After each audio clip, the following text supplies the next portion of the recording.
I stood in an empty office, staring at deserted desks and broken chairs. In my hands, I clutched documents that proved my best friend had betrayed me. He took my last dollar, vanished, and started a new life, leaving me with debt and a shattered heart. But when I found his new home, I realized this wasn't the end. What happened next made me question everything I once believed in. But let's start from the beginning. Jake and I had been friends since childhood. Ours was one of those friendships that felt unbreakable. We shared everything: dreams, fears, even our deepest secrets. I always knew he was ambitious, that he wanted more than what our small life in a provincial town could offer. He often talked about how he would one day become successful, how he would break free from here and build his own empire. Me, on the other hand, I was content with what I had. A job as a teacher, a cozy home, a quiet life. It was enough for me. But Jake dreamed of something else. He wanted to be rich, famous. He wanted people to talk about him. Then one day, he showed up at my place with fire in his eyes. I remember how he practically burst into my apartment, his breathing heavy, his voice trembling with excitement. He told me he'd found an investor for his startup, a company producing eco-friendly products. This was his chance, his ticket to a new life. But there was one problem: he needed to invest his own savings, and he didn't have enough. He looked at me with those big, almost childlike eyes and asked me for $50,000. "Emily, I know it's a lot," he said, "but I'll pay you back with interest. In 6 months, you'll get your money back, and even more. I can't let this opportunity slip away." I trusted him. How could I not?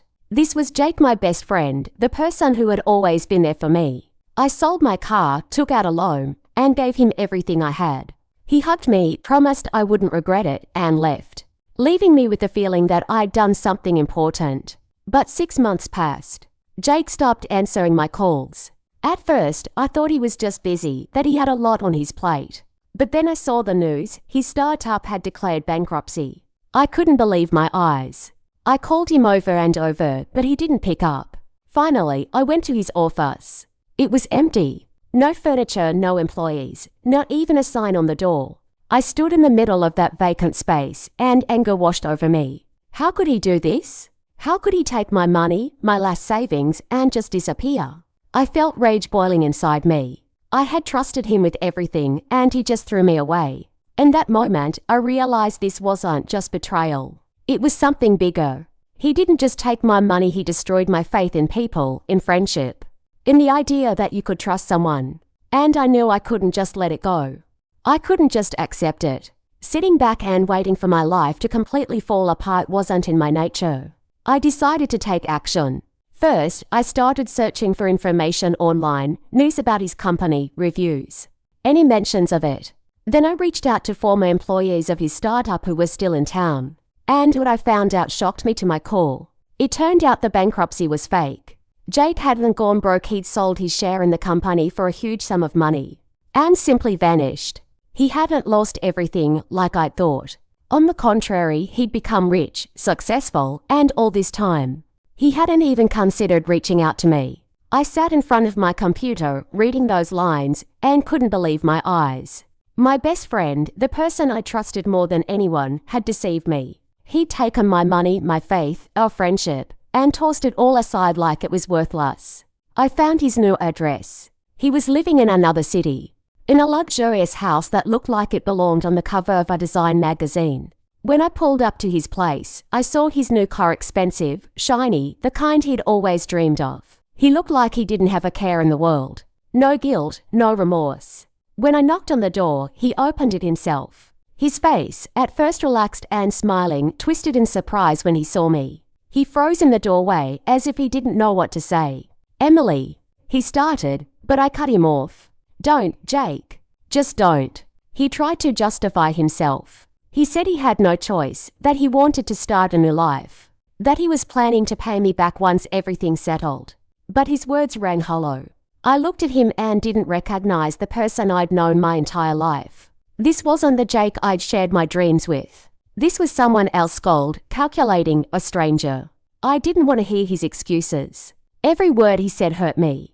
I felt my heart breaking into pieces. It wasn't just about the money. It was about how he destroyed everything I believed in. Our friendship, our trust, our history. I turned around and walked away, leaving him standing in the doorway. But I knew this wasn't the end. I couldn't just walk away. I had to do something. I came home empty-handed. In that moment, I realized I hadn't just lost money. I'd lost a friend. The very person I'd shared everything with, the one I trusted more than anyone else. Jake had been a part of my life, a part of me. And now that part had been ripped out, leaving nothing but emptiness behind. My life was falling apart before my eyes. The loan I'd taken out to help him hung over me like a sword of Damocles. I couldn't make the payments. My savings were gone, and my teacher's salary barely covered the basics. Because of all the time I'd missed at work, I got fired. I was left with no money, no job, no support.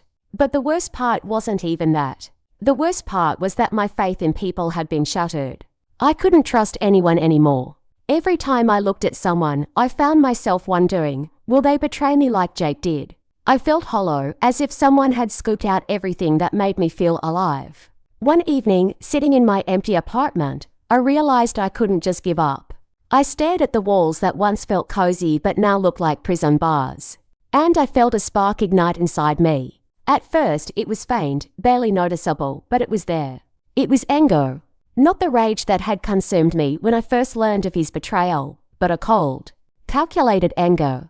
I realized I couldn't let Jake destroy my life. He'd already taken too much from me, but I wouldn't let him take everything. I decided to fight back. First, I started gathering evidence. I looked for documents, correspondence, any traces that could prove Jake had deceived me. It was hard. Every step felt like a struggle. I called former employees of his company, wrote letters, dug through archives. Every time I hit another obstacle, I felt despair rising inside me. But I didn't give up. I knew I had to do this. Not just for myself, but for anyone else who might end up in my place. Jake couldn't get away with this. After months of fighting, I finally found a lawyer who agreed to take my case. His name was Mark, and he was one of those rare people who genuinely believed in justice. We gathered all the evidence, all the documents, all the testimonies we could find, and filed a lawsuit against Jake. The trial didn't last long. When the judge announced the decision, ordering Jake to pay me back, I felt a strange sense of relief. It wasn't just about the money. It was about justice. About how, even when the world seems unfair, there's always a chance to restore balance. When I received the check, I didn't feel joy. Instead, I felt a quiet, almost calm satisfaction. I had done it.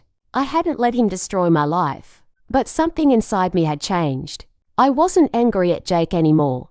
Over time, I realized that his greed and ambition had destroyed not only our friendship but also his own life. He'd lost everything, the friends who once believed in him, the reputation he'd worked so hard to build, and even his self-respect. He'd become a prisoner of his own success, trapped in a golden cage he'd built himself. As for me, I found the strength to move forward.